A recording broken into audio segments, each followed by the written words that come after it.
What's good, everybody? It's your boy, O'Shea Duke Jackson, back at it again with another episode of the Celebrity Junk. So guys, today I want to talk about black men who are successful. It's a big part of my content strategy here. It relates to your life. Some of you brothers are already successful. You're on your way to that path. But I want you to consider all of the work that you had to do to get to where you are.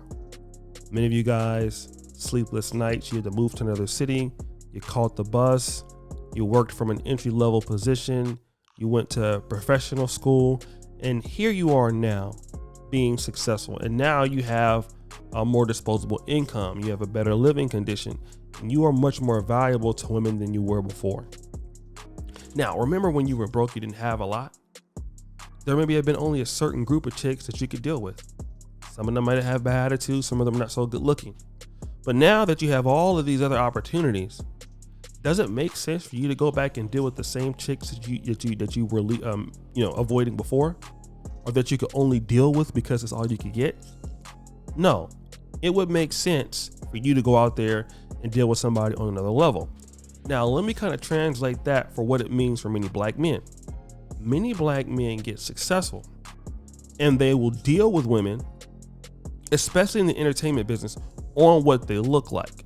Now, I'm not saying this is always the case. I think for guys who are more regular like me and you and come up to make it, we'll look at the looks also, but we're looking at social class and compatibility a little bit more.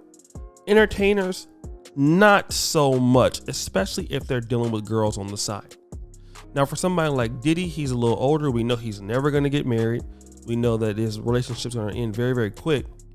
But what I've noticed is that for certain black men that have a lot of money, they are dealing with chicks who are non-black, but they cause the same amount of drama as the stereotypical black lady would cause. And again, I'm saying stereotypical because black women in certain pockets of black America are known to be loud, obnoxious. This is not all, but this is definitely a stereotype about black people in general. Black men, Africans, they're loud, they're abrasive, they're always, talking out of turn, that sort of thing. But I want to talk about Diddy's girlfriend, or ex-girlfriend, Gina Huyn, if that's her name. Okay. Now, the relationship that they had is over, but now she's putting out some other stuff. Now, she had a back and forth with Young Miami that was, in my opinion, a little bit uncalled for on both of their ends. But she's saying that, she's screwing somebody on the Lakers. Okay?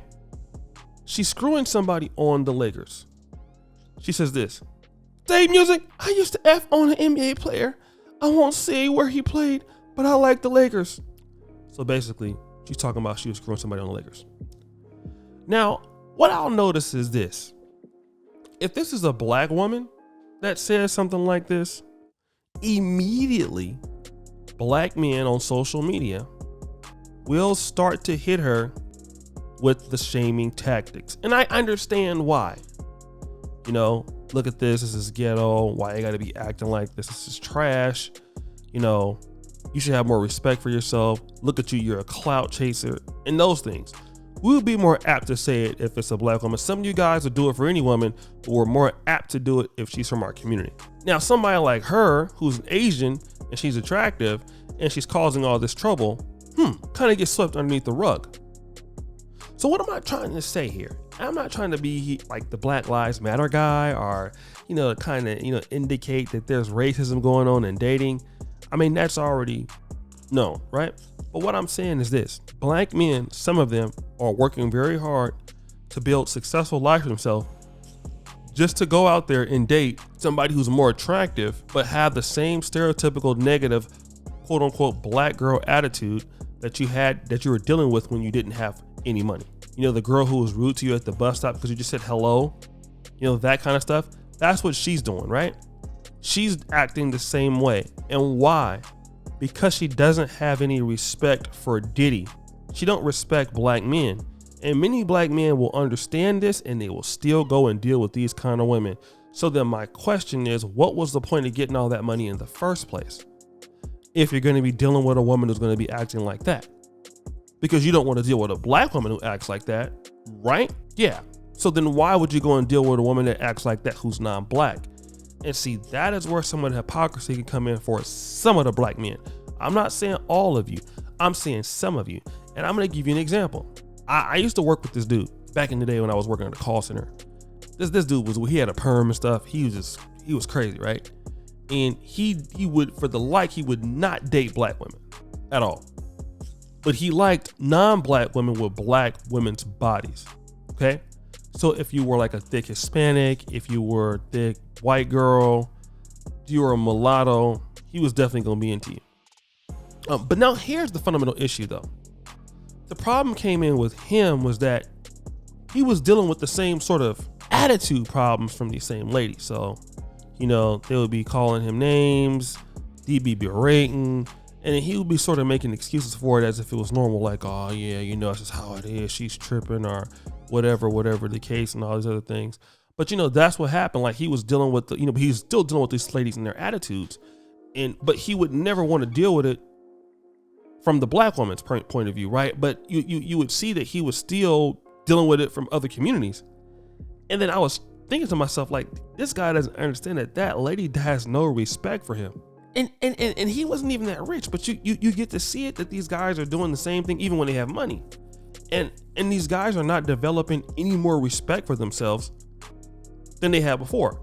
I mean, they're sleeping with multiple different groups of women, but the ones that they're selling for are always being disrespectful. And they're always out here putting out this information about these dudes or what they did in the background, or acting out on social media, that even some black ladies who are, let's say IG models don't do that.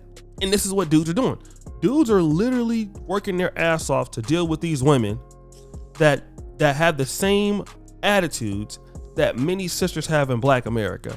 And then they'll go over there and complain about black women acting like this. And then the same chicks that they're dealing with are acting the same way. That's why I don't understand, if not even worse. Why even deal with it? And see, this is why black men got to have you have to have a respect for themselves. If you're not going to put up with it in black America, then damn sure I know I'm not going to put up with other groups. And I'm going to tell you exactly why. When other groups deal with you, they don't accept your bullshit. For an example, if I want to go to Ethiopia, or if I want to go and date somebody from Kenya, or if I want to date somebody from Brazil, I want to marry their daughter, I will not be able to take the worst part of how I act or the worst part of my community and present it to them. I'm going to need to be very much successful. I'm going to need to be doing something for the most part, especially in America. And we know this to be true. You're going to have to be a lawyer. You're going to have to be a doctor. You're going to have to be a dentist. You're going to have to be a business owner before you come into their family and they accept you. They're not going to let you be out there doing stupid stuff and disrespecting them. You can't even go to like Nigeria and marry somebody's family if you don't have money, you're not doing very well. You're going to have to bring something to the table. Yet, when we deal with women, we don't force them to do anything. All they got to do is look good. They don't have to have that kind of respect for our community for us to deal with them. We don't care as long as they look good and they're screwing. That is the problem. We're willing to compete for what they want, but they have no reason to compete for what we have. And that's why black men gotta look at that. But guys, what do you think? It's your boy, O'Shea Duke Jackson, back at it again with another episode of The Celebrity Junk. I already appreciate you for all that you do. Subscribe, hit the bell. Check out the first comment at the top. And as you know, the buffoonery remains an all-time high. I'm out.